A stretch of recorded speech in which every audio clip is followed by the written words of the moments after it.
Bleach 1000 Year Blood War episode 29 titled The Dark Arm has just aired, and honestly I cannot even put into words how shocked I am. The third episode of Core 3 continues the momentum that has been steadily building up during this season of the anime. This all new latest episode confirms that the anime adaptation of Bleach's final arc is not just adapting the manga, but it is surpassing it in every way possible. This week we have a significant amount of anime original content with over 10 minutes worth of never before seen material which expands upon the backstory of the fan favorite captain of the 13th Division Yushiro Ukitake. The 5 flashback sequences that we received in the first half of episode 29 elevated the emotional weight of Ukitake's actions, and it also built upon the flow of the story in comparison to how all of these events had unfolded within the manga. In addition to this, we got some new scenes involving Yoruichi, Chad and Ganju fighting Yhwach, and the episode ends with a few minutes dedicated to our favorite villain Sosuke Eisen. There truly is so much to break down and analyze. With the 10 minutes of new scenes,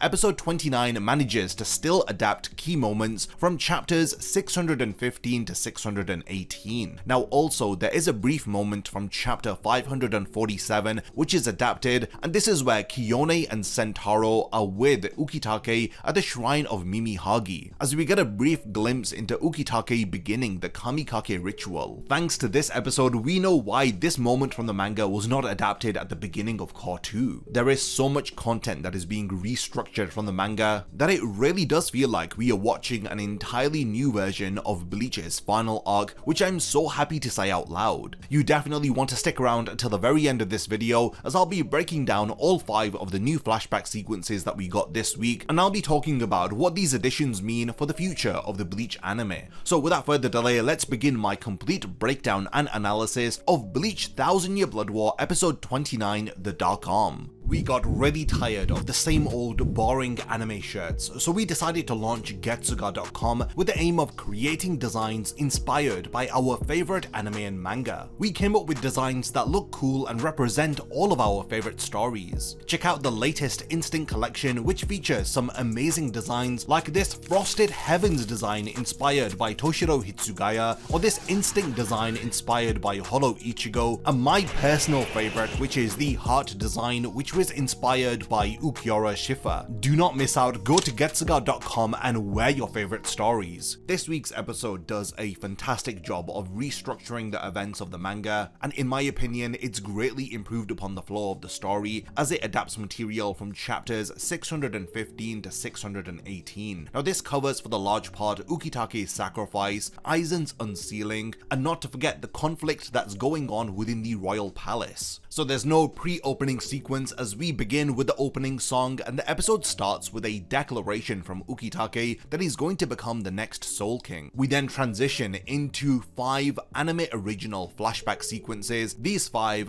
flashback sequences span for a total of 10 minutes of runtime, and we begin with a flashback from Ukitake's childhood when he was only 3 years old. Ukitake's parents are seen finishing praying to Mimihagi, and Ukitake wonders why his mother is crying, with a stream of water falling from the eye of Mimihagi as it surrounds Ukitake, and it transports him into a different realm where we see Mimihagi take on a physical form. It appears as an actual hand with skin, clothing, and it takes on a very divine appearance. It does lack the blob-like appearance that we've come to know of Mimihagi, and it makes me wonder whether if Mimihagi had decided to appear this way in order to not terrify the 3-year-old Ukitake. Ukitake then becomes engulfed in Reiatsu, which takes on the form of Mimihagi as we see in the manga, and this compassionate act of Mimihagi, where it takes action to save the life of Ukitake, proves that it was acting on a genuine desire to protect the world that the Soul King had created. You can see that Mimihagi was filled with sorrow by seeing the suffering of this 3-year-old boy, and thus it had intervened in order to save his life. We then cut to a few years in the future where Ukitake intervenes as he warns a thug about harassing an old lady. The old lady takes down this thug with a simple 1-2 combo as he is swiftly brought to his knees, and Ukitake tells him that he told him not to pick a fight with her because she has quite a notorious reputation in the area for being filled with quite a lot of energy for her age.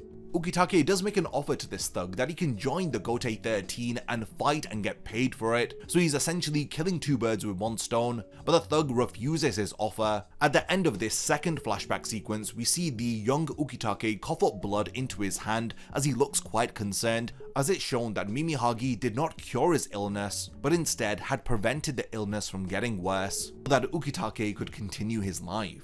The third anime original flashback sequence reveals to us the first proper meeting between Ukitake and Shunsui. The two of them form a strong bond after sparring with one another, and during this flashback sequence we actually get to see Sasakibe refereeing the sparring match, and a young Yamamoto and Unohana observing the duel. Following the sparring session, the two quickly befriend each other as they bond over alcohol-filled sweets. We also get to see Ukitake's younger siblings here, and there's a really funny moment here where they try to steal Ukitake's sweets and he tries to stop them because they are filled with alcohol. We then see the passing of seasons as the two of them are seen spending a lot of time together, and we really get a sense of the friendship that is built between Ukitake and Shunsui, from their years in the Shinigami Academy to their current lives as captains of the Gotei 13. It was incredibly emotional, especially when Ukitake had taken Shunsui to the shrine of Mimihagi and had told him about how Mimihagi had saved his life as a child. Shunsui says that he heard rumors about Mimihagi from the noble families, and he knows that Mimihagi's help did not better Ukitake's condition, but it didn't worsen it either. Ukitake wonders whether if Shunsui is going to dissuade him from joining the Gotei 13 now that he knows that he has this illness. But Shunsui, being a true friend, tells him that he's not going to let Ukitake die so easily, as he completely supports Ukitake's decision with enlisting into the Gotei 13, even though he is really sick.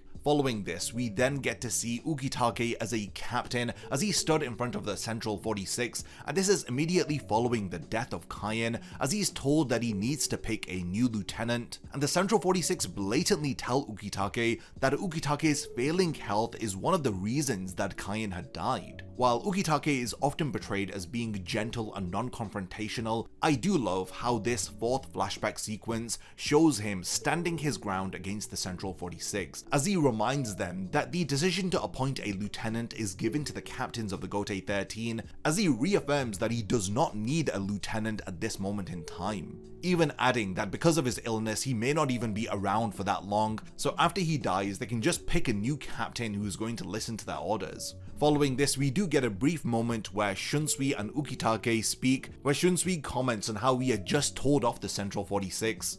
And this brief conversation highlights how Shunsui was there for Ukitake following the death of his lieutenant, and it is a really unexpected nice addition to this episode. Now, the fifth and final flashback sequence I find the most fascinating, as it covers the immediate events following the death of Head Captain Yamamoto. We see Shunsui struggling with his new role as Captain Commander, as he is stood with Ukitake and Unohana in front of the shattered remains of Yamamoto's Zanpakuto. The three oldest captains of this current generation share a deep bond with one another, as we see the pain of Shunsui having to make very difficult decisions, like agreeing for Unohana to train Kinpachi, which he knows is pretty much giving Unohana a death sentence. So while he's still mourning the death of Yamamoto, he is also mentally prepping for the loss of Unohana. It's for this reason that he asks Ukitake and Unohana if he can have a moment to be alone. After the two of them leave, we see Ukitake and Unohana have a brief interaction, which is honestly incredible because we rarely see these two characters interact. Now, we can presume that this happens literally before the second invasion of the Quincy, so it's before Ukitake goes to the shrine of Mimihagi, and it's literally before Unohana leaves that letter for Isane before she goes to her death match with Kenpachi. Unohana bids farewell to Ukitake, and Ukitake responds by saying that they are going to see each other again soon. This line honestly stood out to me. This was an interaction between two characters who knew that they were going to die soon. I don't know if Ukitake had said this figuratively, or whether if he knew that they were both going to meet again after their deaths, possibly within the realm of hell. Again, this is a huge stretch here and I am speculating, but I do wonder whether if this is what Ukitake had meant by this throwaway line. This is where the flashback ends and we return to the present timeline where Ukitake is offering his entire body to Mimihagi in order to unleash its power. We then get an anime-only conversation between Rukia and Ukitake, and it's far more direct and personal than the conversation that they had in the manga, and it felt really appropriate seeing him talk to his beloved lieutenant for one final time. Seeing Rukia remember all of the moments where Ukitake had been there for her, and then getting that incredible callback to when Ukitake had taught her about the two types of battles had really resonated with me. It was hard not to shed a few tears during this moment. By having these additions, it truly elevates the emotional weight of what happens within the manga, and it results in just a better version overall. Now this is pretty much the first half of episode 29, as the second half covers Eisen's unsealing and the continuation of the battle in the royal palace. There is a lot to love here in this second half too, as we begin with short glimpses of Shunsui reacting to the death of his best friend Ukitake, and this is something that was absent from the manga surprisingly. This helps us to understand the mindset of Shunsui before he goes to meet Eisen. Now the anime continues to have Yhwach question Ichigo about why he's choosing to fight against him, especially if he knows about the history of the Soul King from his time spent within Irazu Sando. It does seem like all of this is setting up for when Ichigo will have to explain to Yhwach why the world is still worth fighting for. I really do find it interesting that Yhwach is constantly trying to talk Ichigo out of fighting him. It's like he would much rather prefer not to fight against him, which I think is indicative of his distaste for conflict, which is a great part of his character which is being highlighted within the anime. We also get some really nice anime exclusive additions which expand upon the manga, as we get a new team attack featuring Yoruichi, Chad and Ganju as they attempt to distract Yhwach so Orihime can heal the Soul King. I think this is a great way of showing the characters' agencies, and since the manga basically reduced everyone else aside from Yoruichi and Ichigo to spectators at this point in the story, it's a great way to give these characters more of a role. I would be lying if I said I wasn't rooting for Chad, even though I knew that Yhwach was going to block his punch effortlessly. When Mimihagi finally makes his appearance within the royal palace, the anime does have some alterations here, as first of all Yhwach expresses his surprise at Mimihagi's appearance, but then we get new dialogue from Yoruichi, who notices that Yhwach didn't foresee Mimihagi's actions, and then we get a whole scene of Yhwach being unable to use the Almighty's power on Mimihagi. It's as if they really want to drive home this detail that Yhwach cannot see through the actions of Mimihagi. Now hint hint, this detail is going to be very important for the future, and I do really wonder what they are planning to do with it, but people who have been watching the theory videos that I've been releasing on the channel are going to know exactly where I'm going with this. But yeah, not to get too distracted, let's move on to the final section of the episode, as it was such a joy to hear Sosuke Aizen's voice again, and this entire scene was directed so well, and for the most part it was faithful to how the events had occurred within the manga. So I'm really glad that this was all one-to-one adapted from the manga and nothing was cut out. Episode 29 was another fantastic episode which manages to over-deliver on all fronts. And it really did deliver some emotional gut punches which I was not expecting from all of these Ukitake flashback scenes. So with the story being really solid for this episode, let's now go over to the animation and direction. So this episode featured a storyboard debut for Young Hon Jung, who just so happened to also direct this episode. For a first timer, he had done a fairly well job, and the episode was nowhere near as ambitious as last week's, so on the surface it may feel a bit plain in comparison, as the storyboard layouts were nowhere near as complex and the overall shot composition is much more simpler for this week's episode. There were a lot of basic close-up shots and very little camera work, and I'm not saying this to discredit the episode, as it was still exactly what this episode had needed. There was no need to really go overboard with the shot composition here. Having close-up shots which focused on the characters made some of the emotional moments a lot more impactful, and this combined with the perfect soundtrack choices had made episode 29 have a very strong direction. In terms of art, this episode featured the consistently great art that we've come to know from the anime adaptation so far, because almost every frame of this episode was wallpaper worthy, and it was of course due to the work of chief animation director Michio Hasegawa, whose fantastic corrections kept every character on model. The animation, while being mostly average, still had its shining moments,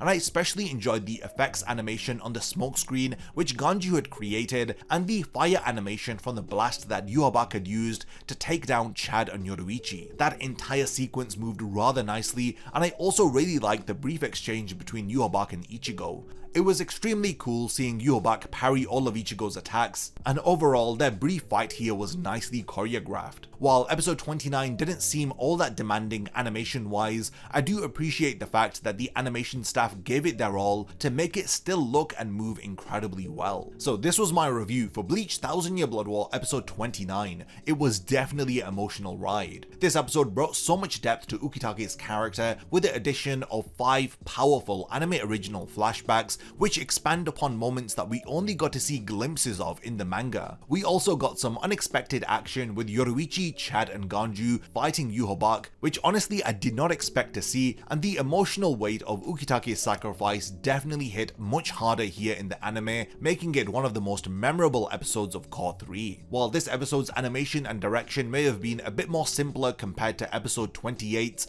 it still served the story beautifully. Next week's episode is titled The Betrayer, and it promises to show us an epic confrontation between Uryu and Ichigo, and I cannot wait to see it. If the pacing and momentum continues like this, then we can expect more anime original content and even more developments which expand upon the story of the manga. Be sure to subscribe to the channel so that you're the first one to watch my review for next week's episode, and as always I'll be back tomorrow with my manga vs anime comparison video which you do not want to miss. What are your thoughts about this all new Bleach episode? Did you enjoy the 5 anime original flashback scenes? What do you think of Chad throwing a punch against Yhwach? And are you excited to finally see Sosuke Eisen make his return to the Bleach anime? And again, stick around to the channel tomorrow for my detailed manga vs anime breakdown of this week's episode, because there is so much to go over with the new content and lots of restructuring of manga material, so you don't want to miss my video breaking all of this down. Lastly, thank you for making it to the end of the video, and I cannot wait to see you tomorrow for my detailed breakdown of the 3rd episode of Core 3.